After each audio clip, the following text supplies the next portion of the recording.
देख रहे हैं फ्यूचर भारत न्यूज, सच सबसे आगे। तुलसी कौन थी? तुलसी पौधा पूर्व जन्म में एक लड़की थी जिसका नाम वृंदा था। राक्षस कुल में उसका जन्म हुआ था। बचपन से ही भगवान विष्णु की भक्त थी। बड़े ही प्रेम से भगवान की सेवा पूजा किया करती थी। जब वह बड़ी हुई तो उनका विवाह राक्षस कुल में दानवराज जलंधर से हो गया। जलंधर समुद्र से उत्पन्न हुआ था।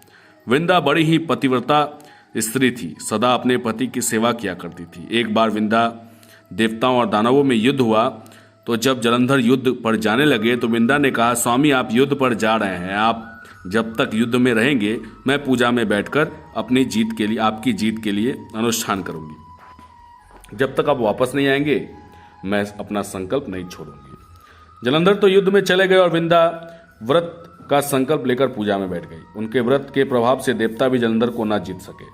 सारे देवता जब हारने लगे तो विष्णु जी के पास गए।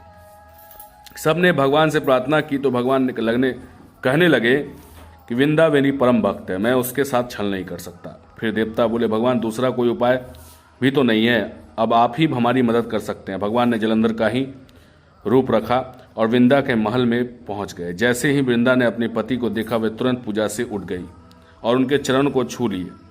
जैसे उनका संकल्प टूटा, युद्ध में देवताओं ने जलंधर को मार दिया और उसका सिर काटकर अलग कर दिया। उनका सिर वृंदा के महल में गिरा। जब वृंदा ने देखा कि मेरे पति का सिर तो कटा पड़ा है, तो फिर ये जो मेरे सामने खड़ा ये कौन है? उन्होंने पूछा, आप कौन हो जिसका स्पर्श मैंने किया? तब भगवान अपने रूप में आ गए, पर वे कुछ न बोल सके। वृंदा सारी बात समझ गई। उन्होंने भगवान को श्राप दे दिया, आप पत्थर के हो जाओ, और भगवान तुरंत पत्थर के हो गए।